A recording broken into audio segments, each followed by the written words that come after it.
ગુજરાતમાં મેઘરાજાની ઇનિંગ યથાવત છે અને આ વચ્ચે હવે મુખ્યમંત્રી ભૂપેન્દ્ર પટેલે પૂરગ્રસ્ત વિસ્તારોનું હવાઈ નિરીક્ષણ કર્યું છે। સૌરાષ્ટ્રના પૂરગ્રસ્ત વિસ્તારોનું હવાઈ નિરીક્ષણ મુખ્યમંત્રી ભૂપેન્દ્ર પટેલે કર્યું।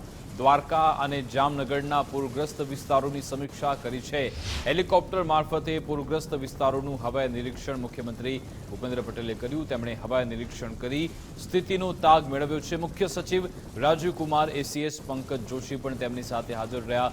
રાજ્ય પોલીસ વડા વિકાસ સહાય પણ નિરીક્ષણમાં જોડાયા છે। હવાઈ નિરીક્ષણ કરવામાં આવી રહ્યું છે। અત્યારે દ્વારકા, જામનગર, પોરબંદરમાં હવાઈ નિરીક્ષણ કરવામાં આવી રહ્યું છે।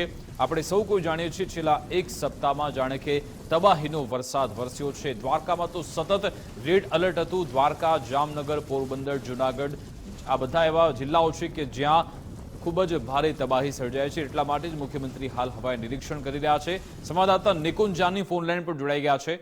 નિકુંજ, મુખ્યમંત્રી હવે હવાઈ નિરીક્ષણ કરી રહ્યા છે, તેમની સાથે કોણ કોણ છે, આ નિરીક્ષણમાં કયા કયા પરિમાણ સામેલ છે અને હવે આશા છે કે ત્વરિત સર્વે થશે ને સહાયનું મલમ પણ લોકોને મળશે? જરૂરથી દ્વારકા અને જામનગર જિલ્લાની અંદર ભારે વરસાદ પાછલા દિવસોની અંદર અને પાછલા કલાકોની અંદર જોવા મળ્યો છે અને તેની પરિસ્થિતિને લઈને ખુદ રાજ્યના મુખ્યમંત્રી ભૂપેન્દ્ર પટેલ આજે હવાઈ નિરીક્ષણ માટે પહોંચ્યા છે। તેમને દ્વારકા અને જામનગરના અલગ અલગ વિસ્તારોની અંદર હવાઈ નિરીક્ષણ કર્યું છે અને પરિસ્થિતિની જાત માહિતી મેળવી છે।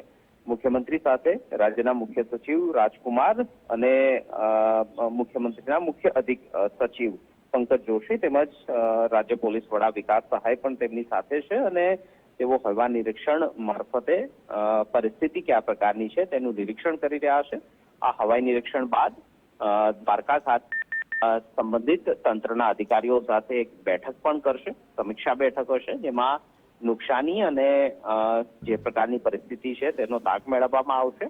આ ઉપરાંત રાહત કામગીરી પણ પૂર ઝડપે થાય તે માટેના પણ પ્રયાસ જે છે તે કરવામાં આવી રહ્યા છે અને ખુદ મુખ્યમંત્રી આ બેઠક જે છે તે લેવાના છે।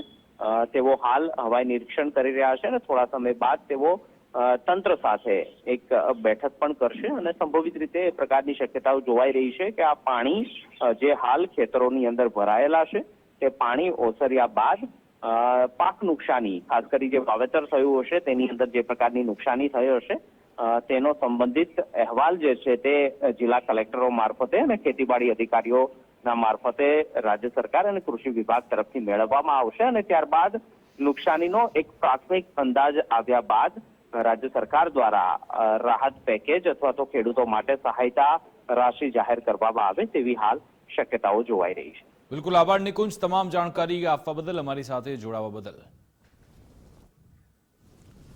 તો મુખ્યમંત્રી ભૂપેન્દ્ર પટેલ હવાઈ નિરીક્ષણ કરી રહ્યા છે। ઉચ્ચ અધિકારીઓ પણ તેમની સાથે ઉપસ્થિત છે। કયા વિસ્તારમાં કેટલું નુકસાન થયું છે તેમને એક રિપોર્ટ દર્શાવવામાં આવી રહ્યું છે। અધિકારીઓ ઉપસ્થિત છે। અગાઉથી જિલ્લા કલેક્ટર પાસેથી આ બધા રિપોર્ટ મેળવી લેવાયા હતા અને હવે તેના આધારે અલગ અલગ વિસ્તારોનું હવાઈ નિરીક્ષણ કરવામાં આવી રહ્યું છે। ઘણા બધા એવા વિસ્તારો છે કે જે હજુ પણ બેટમાં ફેરવાયેલા છે અને મુખ્યમંત્રી ભૂપેન્દ્ર પટેલ પણ જોઈને તે કહી રહ્યા છે કે અહીંયા કેવી હાલ સ્થિતિ છે। ખાસ દ્વારકા અને જામનગરના પૂરગ્રસ્ત વિસ્તારોનું તે નિરીક્ષણ કરી રહ્યા છે। અલગ અલગ દ્રશ્યો તમે જોઈ રહ્યા છો। સૌપ્રથમ તે જામનગર પહોંચ્યા હતા, ત્યારબાદ દ્વારકામાં હવાઈ નિરીક્ષણ કરવામાં આવ્યું હતું। દ્વારકામાં તો છેલ્લા એક સપ્તાહથી રેડ એલર્ટની વચ્ચે ધમાકેદાર વરસાદ વરસી રહ્યો છે।